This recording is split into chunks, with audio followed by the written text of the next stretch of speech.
Hi, I'm Hal Roberts. This is Bridge City News. Here's some of the top stories we've been following. Aid workers, including those with the Red Cross, say the humanitarian crisis in Gaza is worsening as the war between Israel and Hamas continues. Our foreign affairs expert Lisa Daftari talks about a new threat from an old terrorist group which is based in Lebanon. And the CBC is laying off hundreds. We hear from our country's heritage minister on why she says it's important to support Canada's public broadcaster. Your nation, your province, your southern Alberta. From the heart of Lethbridge, it's Bridge City News with Hal Roberts. Thanks so much for joining us. The head of the UN Agency for Palestinian Refugees says the humanitarian situation in Gaza is getting worse by the hour. Hundreds of thousands of Palestinians are facing a deadly choice as the Israeli military widens its ground offensive, either stay in the path of Israeli forces or squeeze into the smaller slivers of the Gaza Strip with no guarantee of safety. Aid workers warn the mass movement to the southern part of Gaza will worsen the already dire humanitarian catastrophe in the region. The Hamas-run Gaza Health Ministry is reporting that 15,500 people have been killed in the territory since the October 7th attacks on Israel. It says 70% of the dead are women and children. The head of the International Committee of the Red Cross says the level of human suffering in Gaza is intolerable and that it is simply unacceptable that civilians have no safe place to go.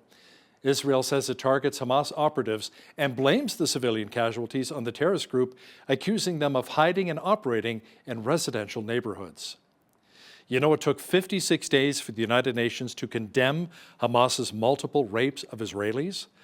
Our foreign affairs expert Lisa Daftari says it shouldn't have taken officials at the UN that long to condemn the atrocities done by the terrorist group Hamas.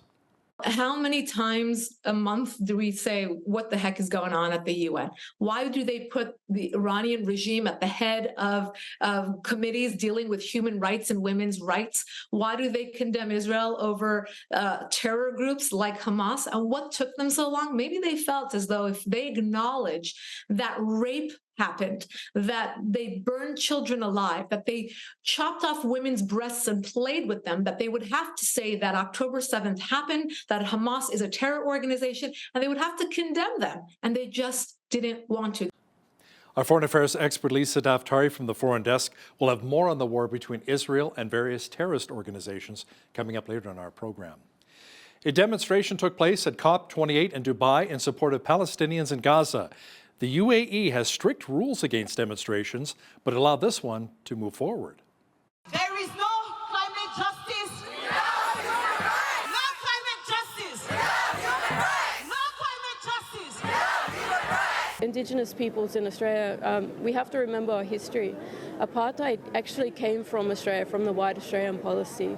And so when we are seeing people being killed, dispossessed of land, it hurts to see that same thing happening to other people. U.S. Vice President Kamala Harris is in Dubai for the COP28 conference, and she says international rule of law must be respected when it comes to Israel's war with Hamas in Gaza. She says far too many innocent people have lost their lives. Frankly, the scale of civilian suffering and the images and videos coming from Gaza are devastating. I have spoken with members of the Palestinian, Arab, and Muslim communities of America, including those who have lost loved ones in Gaza and American citizens who were injured and evacuated from Gaza. It is truly heartbreaking. I've had a number of in-depth conversations with Arab leaders here in Dubai. Specifically, I proposed 3 areas of focus. 1, reconstruction. The international community must dedicate significant resources to support short and long-term recovery in Gaza. For example, rebuilding hospitals and housing, restoring electricity and clean water, and ensuring that bakeries can reopen and be restocked. New reports are highlighting a kidnap crisis taking place in Nigeria. Christians are being viewed as soft targets for abduction. The Christian organization Release International is calling on Nigeria to protect vulnerable Christian communities. We have more now on this report from the Global News Alliance. New reports confirm that Christians are being targeted for kidnap and ransom in Nigeria. sometimes by bandits hungry for cash, sometimes by Islamist militants determined to drive Christians off the land. In November, kidnappers shot a pastor dead after receiving a £1 million ransom payment from his church. A report by UK parliamentarians heard that almost 90% of Christians kidnapped around the world are taken in Nigeria. Even larger numbers are being murdered or forced to flee. UK-based Release International describes an epidemic of kidnapping and murder, which is forcing Christians from their homes in a bid to Islamize Nigeria. Fulani militants attacked Monday Ali's home in Niger State. He returned to find a scene of devastation. He told Release International, "They killed my parents and burned their house and their bodies. They kidnapped my brothers and 5 sisters. They're holding my sisters as sex slaves." A new report by International Christian Concern claims more than 500 Christians were killed in 55 attacks over just 4 months. They say Christians experience a disproportionate share of the killings and kidnappings. Nigeria has become a burial ground for believers of the Christian faith and is arguably the most dangerous place to be a Christian in the world today. These reports confirm what Release International and others have long been saying, that Nigeria has become the kidnap capital of the world, and Christians are being targeted in an attempt to drive them off their lands. Release International is calling for tighter security to eradicate this epidemic of abductions and to protect Nigeria's vulnerable Christian communities. But let Faith and Monday Ali have the last word. Although he's lost his entire family, Monday told us, "I can forgive, but it's very hard to forget what happened. When I read the Bible, the Word of God, I'm comforted. Please pray that my sisters are released from captivity so I can give God the glory." This is Andrew Boyd for the Global News Alliance. Quebec businessman and philanthropist Daniel Langlois and his partner Dominique Marchand have died in the Caribbean nation of Dominica. Confirmation of their deaths came from the Daniel Langlois Foundation. Langlois was the founder of the film software company Soft Image. The foundation says the couple died in tragic circumstances on Friday near the resort that they owned. There are reports that local police found their bodies in a burnt-out vehicle. There are other reports that the CBC will be laying off up to 700 staff, including 300 in Quebec alone. Officials at the CBC say they need to cut around 10% of its workforce as it faces a $125 million budget shortfall.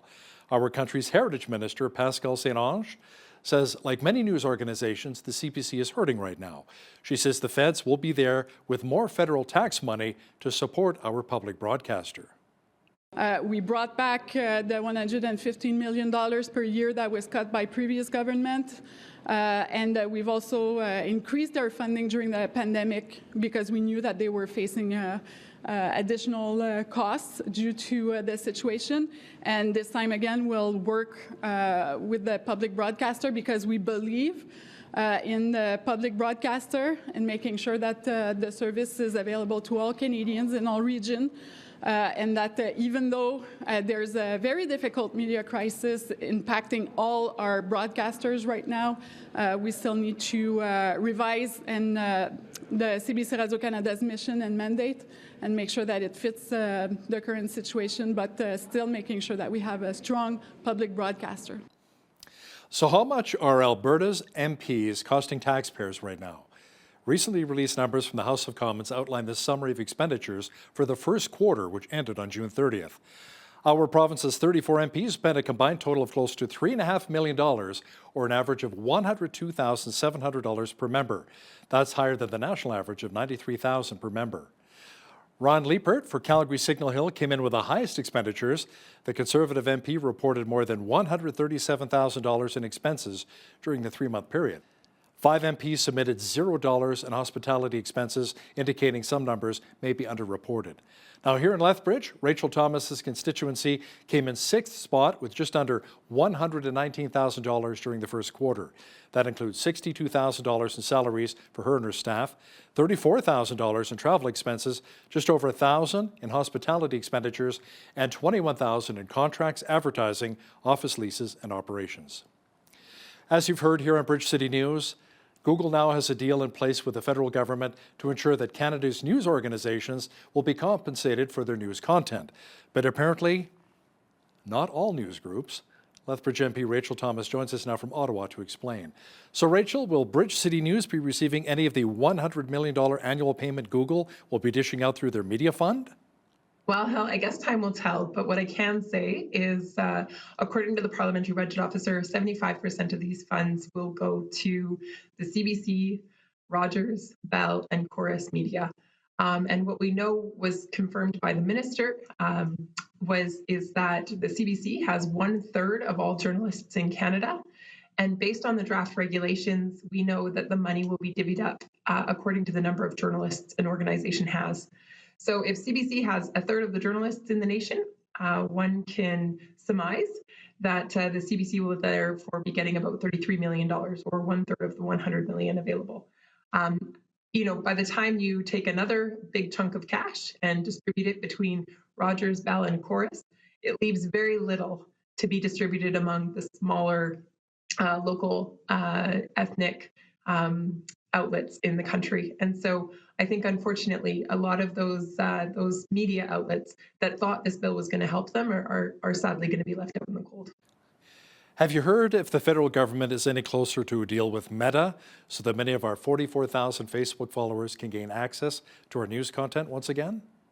It would seem that Meta's made the decision quite permanently to no longer carry news on its site, and that the government is not able to bring them back to the table for negotiations.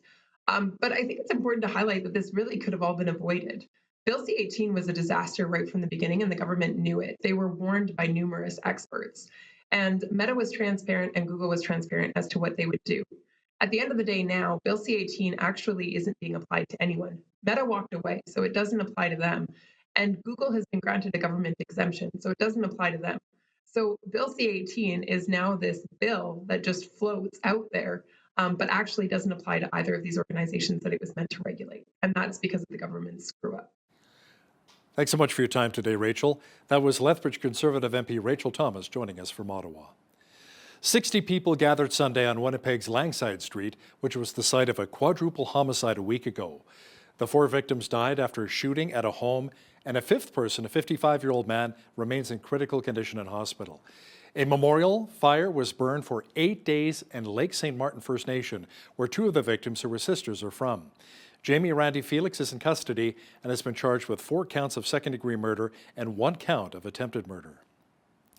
Alberta's Law Enforcement Review Agency has launched an investigation following the man who was shot dead by an Edmonton police officer. On Sunday night, police were called to the city's northeast in response to reports of a man threatening people with a knife. There was a confrontation when police arrived, and an officer fired his gun, striking the man. Life-saving measures were attempted, but the man died at the scene. No police officers were injured, and a knife was recovered. Charges are pending following a lockdown at West Edmonton Mall over the weekend. Police say they responded to a complaint about a male with a gun on Saturday afternoon. They say the parties involved were later located and taken into custody. Police say fortunately no shots were fired and there's no longer any threat to the public. Meanwhile, Alberta RCMP say a teenager has been charged following stabbings at Cross Iron Mill Shopping Centre located north of Calgary. 3 people were injured during the rampage and 3 suspects were arrested but later released. Police say a 17-year-old boy was arrested without incident at his Calgary home on Thursday. He faces a number of serious charges, including aggravated assault, assault with a weapon, and mischief under $5,000. It appears as though drivers are getting the message not to drink and drive this holiday season. During the annual Christmas Check Stop campaign with the Lethbridge Police, of the 400 vehicles pulled over, only 3 were charged with impaired driving. Under the provincial IRS program, if a driver is found to be impaired by drugs or alcohol, they'll be issued a 15-month suspension, a 30-day vehicle seizure, a $1,000 fine, and forced to take the Planning Ahead course. Officials say with the help of Mothers Against Drunk Driving, the Christmas Check Stop campaign will continue throughout the month of December. Police say if you observe a suspected impaired driver, to call 911 right away. Lethbridge police say almost $5,100 was raised during the Cops, Pops, and Pizza fundraiser at Boston Pizza on Friday. The funds will go to support Special Olympics. The LPS, along with the folks with the Law Enforcement Torch Run, put on the initiative and say they appreciated everyone who came out to support this very worthwhile cause. The Lethbridge Hurricanes lost 3-1 to the Saskatoon Blades recently, but the real winners, however, were the kids here in southwestern Alberta. It was the 27th annual Hurricanes Toque and Teddy Toss. Around 4,000 stuffed animals and 1,000 toques rained down on the ice Friday evening after the Canes scored their goal. The donations are to be distributed amongst 20 local charities, including the Chinook Regional Hospital Foundation. The Canes will be at the hospital on Tuesday afternoon to meet some of the kids there and to distribute the gifts. Look at all those teddy bears, wow. You know, there's been a lot of talk of Alberta potentially pulling out of the Canada Pension Plan and creating our own. Some are in favor of the idea, while others are simply saying, leave our pensions alone. Well, the former UCP Lethbridge West candidate, Cheryl Seaborn, says Albertans should really ignore stories being produced by the mainstream media and do their own research to see if an APP is best for them. I really encourage people to not be motivated by fear or to pay attention to necessarily what legacy media is saying about it, or really any media is saying about it. Really what people need to do is they need to get on the website, actually look at the report and do their own research on it and come to a decision on their own. No one should be convincing anyone one way or the other. Albertans need to kind of step up and find this information and come to a decision based on the information they receive and how they feel that will impact them. Make sure you catch the full interview with former UCP Lethbridge West candidate Cheryl Seaborn and PCN's Naveen Day coming up later in our program. Well, we enjoyed some above seasonal values across much of southwestern Alberta again today. It almost felt like summer, or will be, on Tuesday and Wednesday here in our region. Full weather details are coming up.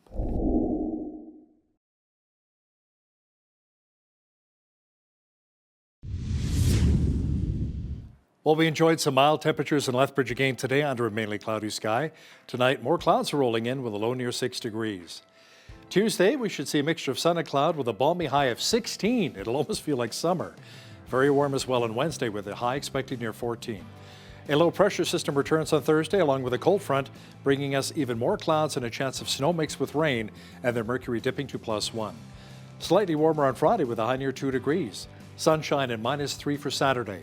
A slight chance of flurries developing and a high of only -1 for Sunday. Now, the average high for this time of year is +1 and an average low of -11. The record high on this day was 17 degrees set back in 1939, and the record low was a very cold -32 back in 1972. The sun rose at 8:10 and set at 4:32. Let's have a look at the national forecast now for Tuesday. Expect rain and a high of 12 degrees in Victoria. Vancouver had a rain warning today. Much more of the wet stuff tomorrow with a high near 11. A mixture of sun and cloud and a high of 16 is on tap for Calgary. A slight chance of showers and 9 degrees for Edmonton on Tuesday. A mixture of sun and cloud and +2 for Regina. Mainly sunny and 3 degrees for Saskatoon. Winnipeg had a fog advisory today. Tomorrow expect a few clouds and a high near -2. In the central part of the country, it should be overcast and +2 in Toronto. A chance of flurries of -2 for Ottawa. Overcast and -5 degrees for Montreal. Over in Atlantic Canada, expect light flurries of -4 in Fredericton, flurries and 0 in Halifax, a good chance of snow developing -2 in Charlottetown, and in St. John's, expect flurries with a high near 0 on Tuesday. A new report says short-term rentals such as Airbnb and Vrbo contributed to Canada's housing crisis. The study by Desjardins says rentals on those platforms affected home availability and affordability by reducing the number of units available for long-term rentals and resale markets. It says in Canada, close to 236,000 active short-term rental listings on both Airbnb and Vrbo amounted to above 1.4% of the country's housing stock. Desjardins adds that real estate investors often earn more money on short-term rentals rather than long-term availabilities. New car sales soared 20.7% compared with last year. The folks with DeRosier Automotive Consultants say it was the largest percentage gain in car sales so far this year. November marked the 13th straight month of year-over-year gains. Improving vehicle availability and strong pent-up demand from the pandemic are continuing to fuel automotive sales. Alaska Airlines has agreed to purchase Hawaiian Airlines in a deal worth $1.9 billion. It could face stiff opposition, however, from U.S. federal regulators who say they're wary of higher airfares. Company officials say the airlines will keep their respective brands, and the new carrier will be based in Seattle, Washington, where Alaska is headquartered. Now, here's a look at today's markets. The TSX was down 42 points on the day to finish at 20,410. The Dow was down 41 points to 36,204. The S&P 500 was down 24 on the day to 4569, and the Nasdaq was down 119 points to 14,185.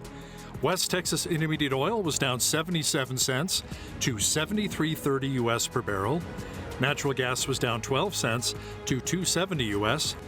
Gold was down $42.79 on the day to $2,029.43 US an ounce, and silver was down 98 cents to $24.51 US an ounce. Feed wheat is at $9.09 per bushel, barley's at $6.84, canola's at $15.56, and corn is at $8.13 per bushel. Live cattle were down $2.03 to $167.25. Feeder cattle January contract was down $3.90 to $210.53, and lean hogs were down 55 cents to $68.05. The Canadian dollar was even over the past 24 hours at 73.87 US.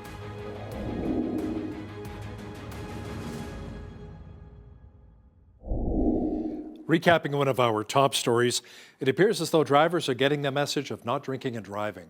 During the annual Christmas Check Stop campaign with the Lethbridge Police, of the 400 vehicles that were pulled over, only 3 were charged with impaired driving. Officials say with the help of Mothers Against Drunk Driving, the Christmas Check Stop program will continue throughout the month of December. The war between Israel and Hamas continues in Gaza, along with Israel versus Hezbollah in Lebanon. Our foreign affairs expert Lisa Daftari will have the latest on both battles the Jewish state is having with terrorist groups. Listen, when you see news happening in your community, be sure to send us an email at info@bridgecitynews.ca. And if you missed any of today's local stories, check out our website, bridgecitynews.ca. Here's today's Bridge City News Community Calendar. Come out for some Christmas cheer to the 30th Annual Mayor's Christmas Concert, Saturday, December 9th at the Southminster United Church beginning at 7 p.m. Get into the holiday spirit with performances by the Lethbridge Community Silver and Gold Bands and their guests, the Windy City Accordion Ensemble. Tickets are $20 and can be purchased online at lcbs.yapcity.com or at the door. Students under 18 enter for free. Food, toy, and monetary donations will be gratefully accepted on behalf of the Christmas Hope campaign. Lethbridge Shakespeare Performance Society is sprinkling some holiday magic with a Christmas classic of Shakespearean proportions. On Thursday, December 14th, beginning at 7 p.m. at Casa, Charles Dickens and William Shakespeare take center stage with a theatrical reading of A Christmas Carol, along with singing of your favorite holiday songs. Get into the Christmas spirit and purchase your tickets for this holiday event at Casa. For details, visit the Lethbridge Shakespeare Performance Society's Facebook page. And that's today's Bridge City News Community Calendar.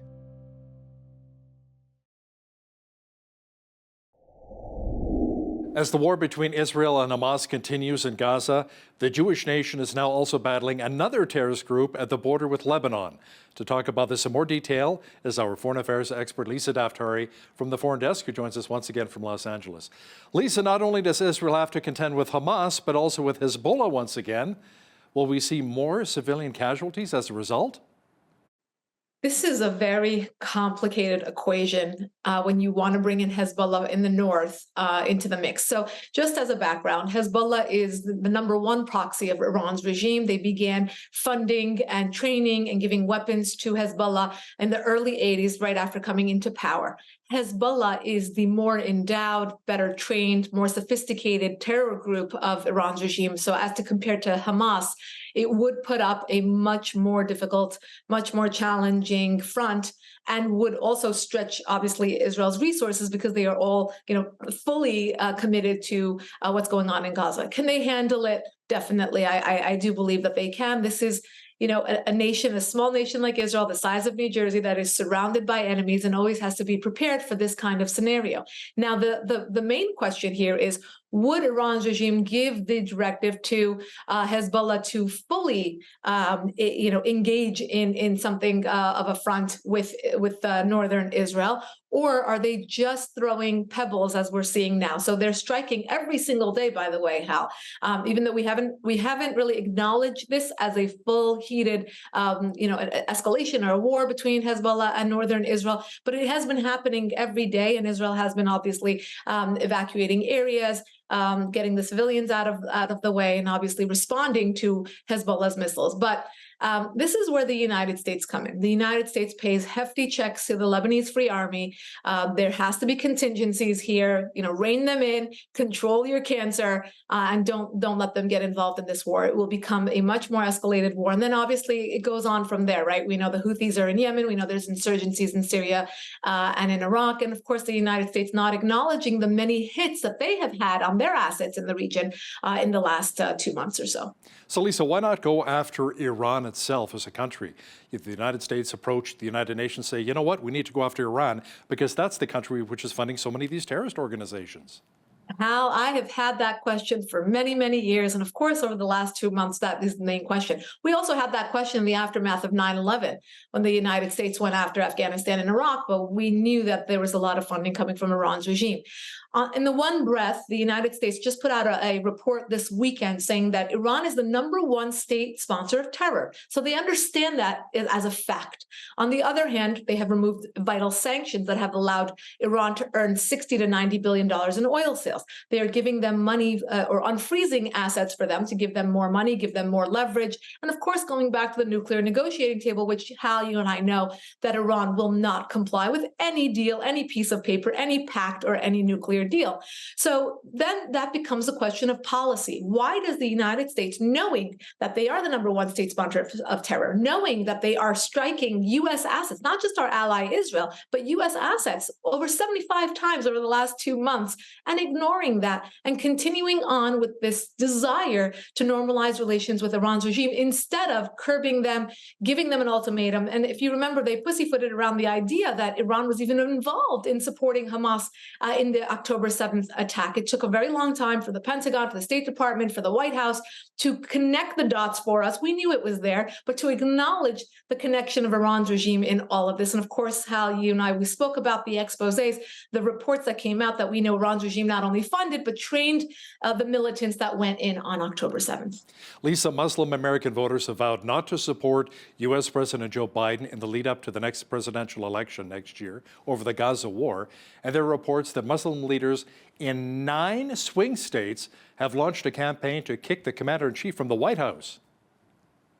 This is a catch-22 for the Muslim American community, because if you remember, they had a lot of issue with Donald Trump as well. They viewed the travel ban that tried to vet and tried to stop individuals from a long list of countries, including Venezuela and North Korea, but they called it a Muslim ban, if you recall, because many of those countries were in fact Muslim-dominant countries. So now they believe if they step away from Biden, as they have, because of his response to what's going on in Gaza, that they would be giving their votes to Donald Trump. So they're actually caught in this catch-22. But let me rewind a bit. The Muslim American community, many of them are extremely upset with Biden supporting Israel. They find it very difficult to acknowledge what happened on October 7th. They're finding it difficult to condemn Hamas, and they're finding it very difficult to accept what's going on with the civilian casualties in Gaza. Of course, none of us want any civilian casualties in any of this, and I feel like it's something that across the board, everyone is acknowledging that there are, this is the consequences of war that nobody wanted. And of course, Israel did not want to get involved either. But what's ironic here, Hal, is that on both sides, you have both the supporters of Israel and the supporters of the Palestinians feeling like Biden's support has been lukewarm or unacceptable to them. So when you watch the press briefings from the White House, it's interesting to see, the questions that are coming in are mostly about civilian casualties. And I've seen John Kirby do this. I've seen the Pentagon do this. I've seen President Biden do this, obviously acknowledging the civilian casualties, but obviously standing with Israel's right to defend itself and supporting their agenda to decimate Hamas. Now, Lisa, speaking of the civilian casualties and victims, it took 56 days for the United Nations to condemn Hamas's alleged multiple rapes of Israelis. Let me ask you, what took them so long? It's really horrific. How many times a month do we say what the heck is going on at the UN? Why do they put the Iranian regime at the head of committees dealing with human rights and women's rights? Why do they condemn Israel over terror groups like Hamas? And what took them so long? Maybe they felt as though if they acknowledge that rape happened, that they burned children alive, that they chopped off women's breasts and played with them, that they would have to say that October 7th happened, that Hamas is a terror organization, and they would have to condemn them. And they just didn't want to. They didn't want to credit Israel with anything. That is the culture of the UN. I'm embarrassed to say I have spoken for the women's groups at the UN. I have briefed the UN on many of these topics. And I'm so embarrassed to say that this committee or this body or this organization is entrusted with representing the nations of the world, and they cannot condemn terrorism, then where do we all stand? If they cannot condemn terrorism, if they can't stand behind women and say rape is not resistance, it's a very, very backwards culture at the UN that definitely needs some reforming, that's for sure. A Hamas leader by the name of Sinwar, the architect of the October 7th Hamas attack in Israel, said during the recent ceasefire last week that more attacks are to come. And then what we saw on October 7th was just a rehearsal, Lisa. That attack on October the 7th left around 1,400 people dead, and it was the deadliest day for the Jewish people since the Holocaust. Right. And when you say 1,400 dead, that doesn't do the story justice. When you look at the footage of how these families were burned alive, how babies were put in ovens, how these Hamas militants then sat down and ate the family's lunch, the fact that they can't even really connect the DNA to the individual to actually report on or identify the bodies of the dead. But when you hear statements like this, and this is the second one that has come out in the last 2 months, one was a Hamas leader saying that they will do this again and again and again, and now Sinwar saying that this was just a rehearsal. It becomes clear that their agenda is to eliminate Israel. This is not about resistance. This is about actual genocide on their part. It's a part of the Hamas charter to eliminate Israel, not to live side by side with Israel, but to eliminate Israel. And when you hear these words, obviously these threats prove that Hamas and all these other terror organizations supported by Iran's regime, they present an existential threat to Israel, making it not just Israel's duty to eliminate Hamas for Israel, but for the rest of the free world. We are naive to think that there won't be another attack like 9/11 in the Eastern Hemisphere here, Western Hemisphere here in the United States, in Canada, in Europe. We are seeing a stabbing over the weekend in France, and it will continue. They want to tell us that they're here and that they have something to prove. It didn't start or stop with October 7th, and that's what we have to keep in mind. Lisa, we've seen the tunnels Hamas built under a hospital in Gaza, where some of the command centers were set up. There are also reports that the Israeli military has uncovered around 800 shafts to Hamas tunnels below Gaza. It's everywhere. Right, and you wonder who's funding these, right? We want to, go back to the mainstream media and all these different human rights groups and say, when you talk about, the poor Palestinian people, and I do feel for the Palestinian people, this is the reason they are poor, because every resource they have had, every dime that they have had has gone into terrorism, into building tunnels, into building weapons, into delivering paying off the families of those who blow themselves up in the name of this resistance, in the name of jihad. And, this is the complexity and the sophistication that Israel has to now, kind of uncover and dismantle in order to live side by side in a Gaza that they evacuated in 2005, thinking that would be the resolution to all of this, giving them all of Gaza, giving them the West Bank, allowing them to live there. But knowing that all this time, their fixation was on building terror tunnels. Their fixation was on delivering, terror attacks. Their fixation is on recruiting terrorists who will blow themselves up in the name of their cause. And this is the reality that we are uncovering. And we're seeing more reports of terrorist attacks coming in. One in Paris recently where a tourist was killed and 2 others were injured after the attacker used a knife and a hammer. And there were also reports of a bombing at a church in the Philippines? Exactly. And both of these were claimed and confirmed to be terror attacks. Again, the guy in Paris was screaming Allah Akbar and said that he was very much upset by what is going on in Gaza, in the Philippines. The Islamic State claimed responsibility for that. The other message here is that it is not just against Jews. It is not just against Israelis. In the Philippines, it was Christians. In France, they're either French or they're tourists or whatever they are. This is an attack against the free world. It's an attack against those who do not fold under this jihad agenda. And when you think about it, Hal, to see all of these professors here in the West, when you see college campus protests, when you see this woke, mob, when you see it on mainstream media outlets, you wonder why they would ever support this jihad agenda when they're after them as well. All these different social justice groups, women's groups, they're not condemning Hamas. They're actually supporting what's going on with Hamas and against Israel. They were supporting a resistance. All of a sudden, women's groups are silenced about rape, just like the UN. So I think we need a shift in narrative here. 20 years ago, these jihadis, they doubled down on an agenda to use what the West uses in terms of intellectualism, in terms of propaganda, meaning social media and the mainstream media, just flooding our minds, our eyes, wherever we are, finding influence to push this jihadi agenda. And very unfortunately, they found these fools that will be accomplices to their agenda. And that's why we are where we're at. It's very, very sad and it's very, very complex, but they have been working on it for a while. Let's also talk about the number of anti-Israel rallies we've seen across North America, especially at our post-secondaries. And it turns out one Palestinian terrorist group co-sponsored an anti-Israel rally at a Princeton University recently, Lisa. Shame on Princeton, on Columbia, on many of the other universities where we have seen not only a support of these student groups, but professors that come out and say that they were thrilled, that they found the October 7th attack exhilarating. These individuals are radicalizing and brainwashing the future of our countries in terms of instead of teaching them, instead of really showing them the difference between right and wrong. What happened on October 7th has nothing to do with politics, but totally has to do with morality. And they have it all wrong.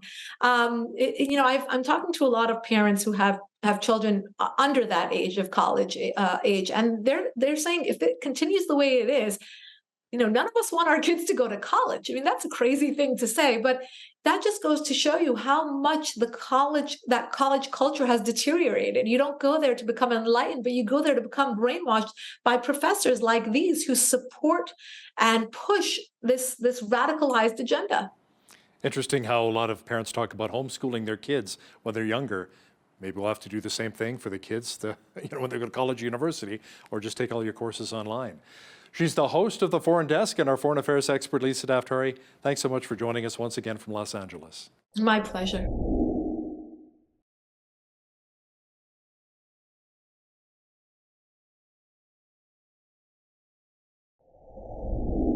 There is lots going on in Alberta politics, and that seems to be a constant thing. Joining us from Lethbridge today to chat about this is Cheryl Seaborn. Cheryl is a registered nurse and has been involved in politics for a long time as a former UCP constituency president, and she was also the UCP candidate for the Lethbridge West riding in the last provincial election. Cheryl, welcome to Bridge City News. Thank you. I'm happy to be here. Great to have you on here. Now, Alberta Premier Danielle Smith has rattled her saber by invoking the Alberta Sovereignty Act to defy the federal Liberals' clean energy regulations intended to force all provinces to have a net zero electricity grid by 2035. What are your thoughts on this? Is this just a symbolic symbol, or do you think Smith will in fact refuse to cooperate with the feds no matter what? Well, I think that's an interesting question, but I think the way to really look at that is the feds, are they going to cooperate with Premier Smith and other provinces who object to it? She certainly has been very good at reaching out and saying, you know, she's happy to meet with the Prime Minister, she's happy to meet with Minister Guilbeault and the Environment Minister.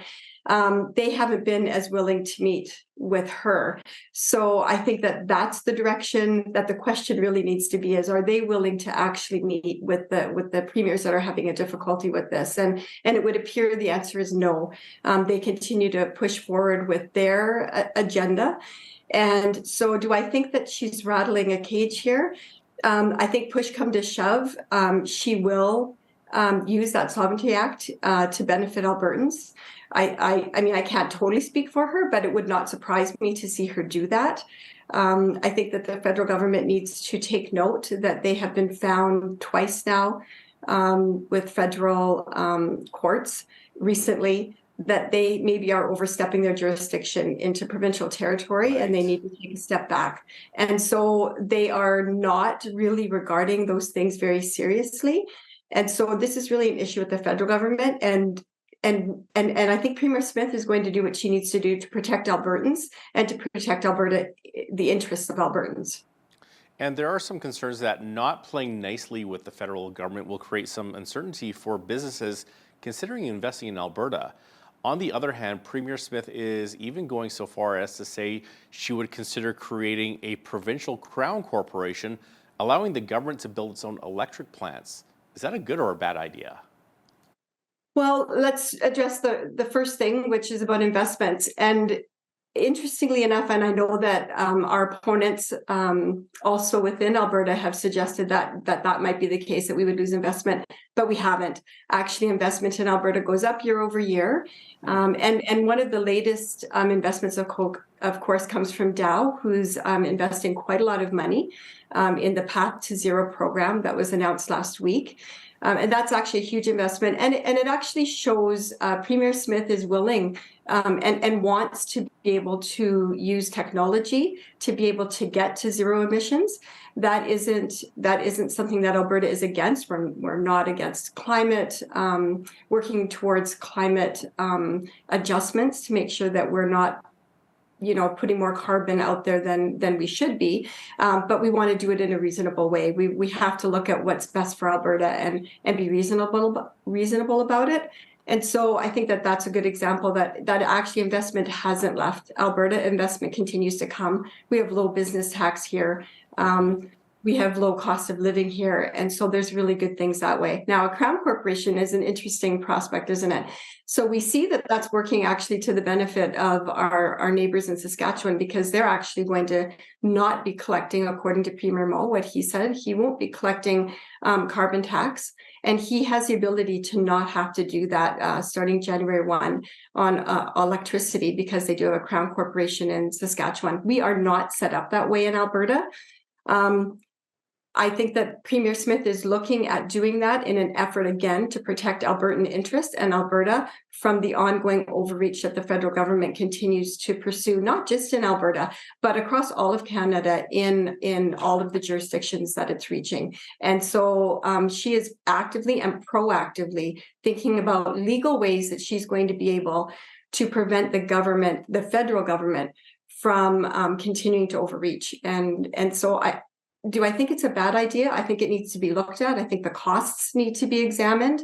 But overall, we do need to protect what is Alberta's.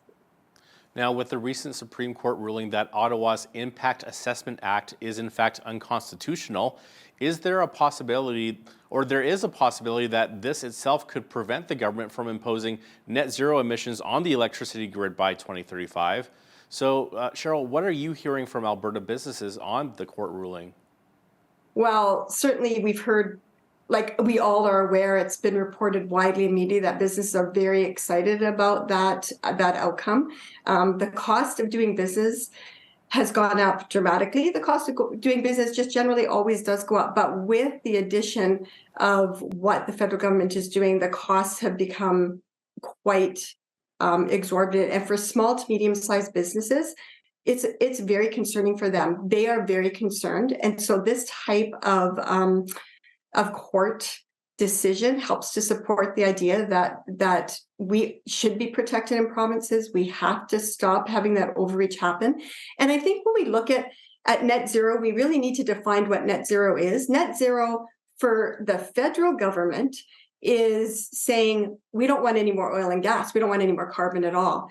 Net zero for the Alberta government is a much more realistic picture. It's saying we understand we are going to continue to need oil and gas, and not just Albertans, but all of Canada and across the world. We understand that. So let's use technology to be able to capture that carbon and make it zero, so that whatever we use, we also are capturing in a way so that we can have net zero. So that's two different visions that we're getting. One from the Alberta government, which is a much more reasonable, measured outlook, and one from the federal government, which is basically saying we just don't want to use oil and gas anymore, which is a very unrealistic and unattainable goal at this time until technology catches up to that idea.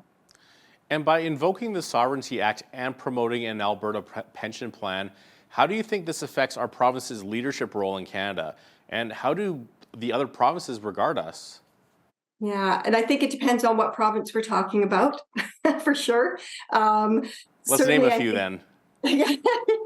Yeah. Well, I think out east, I think probably our neighbors on the East Coast. And I actually can speak to this a little bit. I'm from there. I have family there, and they're a little bit unaware, I think, of what goes on in the West. I think that they are very unsure of what to expect from a place like Alberta, who's standing up against the government, and a government that generally they do support. I mean, they are generally Liberal supporters in the East Coast, and so it raises their eyebrows a little bit when they see the things that we're doing out in the West, for sure. I think that, however, having said that, I think I've seen more people from Ontario move to Alberta in the last several months, and then actually in the last probably 1 to 2 years, than I've ever seen. And when you ask them why are they choosing Alberta, it's because of affordability and because of freedom, and they can find a job here. And so, when you look at from that perspective, there are people who are seeing Alberta as a leader. They want to live here, and they don't want to be under the thumb of a federal government. And what do you think of the proposal for an Alberta pension plan? Can you just weigh out what the pros are and what the cons are? And do you think the Premier can actually convince a majority of Albertans to switch over? Okay, so yes, there are actually many pros. So Alberta has a young, the people that work in Alberta are younger. So they're going to be putting in a lot more money into the Alberta pension plan if it goes in that direction. Certainly we contribute a great deal to the CPP, and in fact support the CPP far above what other provinces support it. So we have a lot of pros in that direction. We have a lot of diversity in our investments, diversity in the way that we are doing, that our economy is going, which allows us to be able to support an APP. There are areas of con that can exist if the government doesn't handle it in a way that they need to. And one of the first things, in fact, the biggest thing, is we need to have guardrails. We need to ensure that the government today and the governments of tomorrow and in the future are not able to do anything with that APP. It has to be protected from government reach, similar to the CPP. So we have to make sure that the legislation is in place to be able to do that.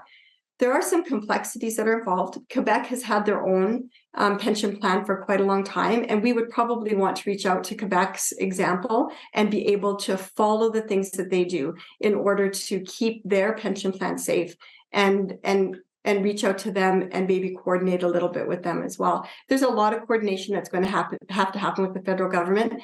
The federal government has indicated that the numbers are incorrect from the report, and I might say that the people that did the report, it was very independent. It was from the business of a former Liberal finance minister. So this is in no way, that we went to, or that the government went to a conservative business and said, "Can you do this independent study?" No, they didn't. And so the federal government right now is saying, well, those numbers aren't correct, but they're also not offering us any numbers, even though we've asked. Even though the government has asked, they're not offering any of those numbers either to come back and say, well, these are the actual numbers, which begs the question a little bit why they wouldn't be doing that. I don't think that the Premier should be convincing anyone to switch over. I think that actually Albertans need to become informed. The report is available. I really encourage people to not be motivated by fear or to pay attention to necessarily what legacy media is saying about it, or really any media is saying about it. Really, what people need to do is they need to get on the website, actually look at the report and do their own research on it and come to a decision on their own. No one should be convincing anyone one way or the other. Albertans need to kind of step up and find this information and come to a decision based on the information they receive and how they feel that will impact them. Now, you touched a little bit on younger people paying into the pension plan. How would those close to retirement or in retirement benefit from an Alberta pension plan? Can you touch on that? Well, yeah, as you look at the report, it actually says that we would make more money, even those who have already retired would actually be able to access more money just because of the amount of money that we've already put into the CPP, and that we would be able to get back from the CPP to put initially into the Alberta pension plan. So in essence, it really does benefit those who've already retired and those who are close to retirement. So, and we would be paying less into the APP than we do the CPP. And so there really are a great many pros to this. And having said that, there's legislation that will have to be done, and it's going to take about 3 years to make this happen. You know, once you give the federal government notice, there's lots of legislation pieces that need to be put in place in order to not only protect the APP, but to be mindful of people who receive disability benefits through CPP that live in Alberta, and many of those other functions that need to be taken into consideration and dealt with from a legislative point of view. Now, the recent UCP annual general meeting always sees some controversial resolutions being brought forth. One of those approved by party members was one that calls for teachers, schools, and school boards to get written consent from parents before any chosen names and pronouns of students. Do you think Alberta should follow the path that Saskatchewan and New Brunswick have taken by putting those parental rights into law?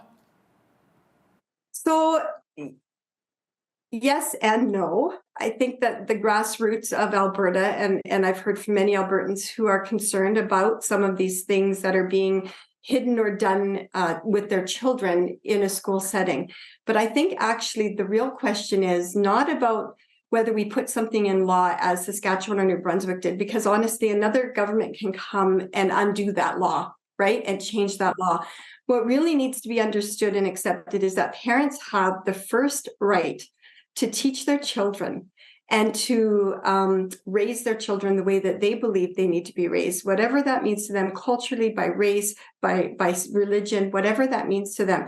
And what we need to do is have the government have protections of parents that the government cannot overreach into parents' lives and those decisions. And so we have to be it's a very fine line that we walk when it comes to things like that. I think parents need to be protected from government. And how do we do that so that no government can overreach into what is a parent's responsibility to do? And so we need to flip that idea around, that governments are going to protect my right as a parent or your right or other people's rights as a parent, and say, no, we already have rights as parents. How are we going to protect our rights from the government? And I think that's really how we need to look at that. Well, you've really segued into my next and final question, because Albertans have always seen themselves as freedom protectors, not to be subjected to the federal government. So just give us some more thoughts on how parents and educators can guide children to grow up into mature adults who are freedom-minded, to be freedom-minded. Yeah, so, I think we need to teach our children to look at the countries that aren't free, right? Let's look at the countries like China, North Korea, Russia, some in Africa, some in the Middle East, where they really don't experience freedom. Venezuela is a more recent place where those people have unfortunately gone down a path that I don't think any of them really want to be, and show them what that actually looks like, what not being able to say what you want to say looks like. Read what you want to read. where news is only being controlled by the government. Where fear is used, and this is the most atrocious thing to me, and it's creeping into our society, where fear is being used to motivate people in a specific direction to do things. And when you consider those things, we need to teach our children what that looks like and what the end result of that is, because I think those things are all familiar to Canadians right now, that we're being told we can't disagree with certain groups, that we're being told our voices are not allowed to be heard by our government, that we're told, there are some books that can be read, but others that can't be, where we have government-funded media organizations, and where fear is consistently being used as a method to get people to do a certain thing. And if we can teach our children what the end result of that is and where we are right now in Canada, maybe we can all be a little bit more aware of what that will look like at the end. And I don't think it's the ending that some people think it will be. And so I have great concern about our freedoms as they stand right now. And I have great concerns about children not understanding what that actually means to them. And we need to point in the direction of what other countries are going through, the poverty that they experience, the fear that they experience, the inability to ever have a conversation with someone that might be a dissenting opinion about something. That is actually a terrifying thing. And we need our children to understand that we don't have that right now here, but that it's coming. And this is what it looks like. Cheryl Seaborn is a former UCP candidate and constituency president. Cheryl, thanks so much for being with us today. It was very much my pleasure. Thank you. It was great having you. I'm Naveen Day. On behalf of all of us here at Bridge City News, thanks for watching.